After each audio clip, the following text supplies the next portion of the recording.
Le président américain Joe Biden a déclaré dans un message adressé à la Russie, ce mois de janvier 2024, que les forces militaires américaines pourraient entrer en conflit direct avec la Russie si l'Ukraine perdait la guerre. Selon ses propos cités par la télévision américaine, le président russe Vladimir Poutine cherche à anéantir l'Ukraine et à soumettre son peuple.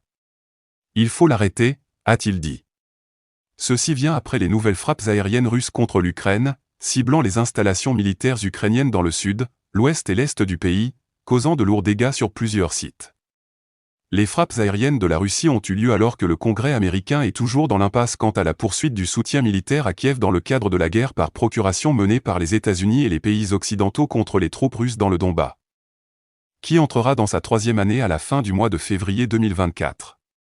Biden a déclaré que les dernières frappes aériennes russes sur l'Ukraine montraient que les dirigeants russes maintenaient une détermination inébranlable à atteindre l'objectif qu'ils s'étaient fixé en Ukraine. C'est un rappel brutal au monde qu'après près de 2 ans de cette guerre dévastatrice, l'objectif de Poutine reste inchangé. Soulignant que les Russes avaient utilisé des drones et des missiles, y compris ceux à capacité hypersonique, pour la dernière frappe. Le président américain a appelé le Congrès à fournir une aide militaire supplémentaire à l'Ukraine, soulignant que Kiev utilisait les systèmes de défense aérienne des Américains et de leurs alliés pour tenter de se défendre contre les lourdes frappes aériennes russes. À moins que le Congrès ne prenne des mesures urgentes au cours de la nouvelle année, nous ne pourrons pas continuer à envoyer les armes et les systèmes de défense aérienne vitaux dont l'Ukraine a besoin pour protéger sa population. Le Congrès doit intensifier ses efforts et agir sans plus tarder, a insisté Biden. Les États-Unis ont déjà livré plusieurs énormes cargaisons d'armes et de munitions à Kiev pour mener la guerre contre la Russie, mais en vain. En décembre dernier, le président ukrainien Volodymyr Zelensky s'est rendu à Washington pour demander au Congrès d'approuver la fourniture de davantage d'armes et de munitions aux forces de Kiev. Zelensky a remercié Biden, le Congrès et le peuple américain pour le dernier programme d'aide militaire de 250 millions de dollars pour son pays.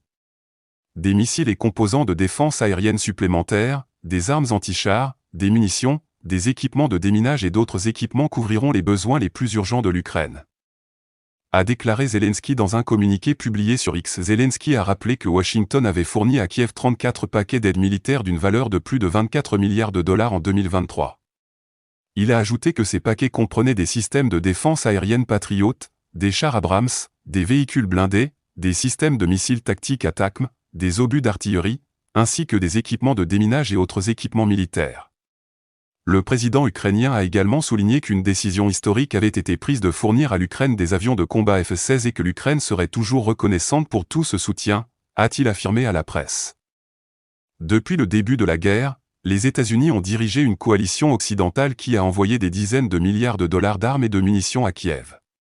Moscou a mis en garde à plusieurs reprises les dirigeants occidentaux contre la poursuite des livraisons d'armes et de munitions à l'Ukraine, soulignant que de telles mesures n'empêcheront pas les troupes russes de défendre leurs objectifs et qu'armer Kiev ne ferait que prolonger la guerre.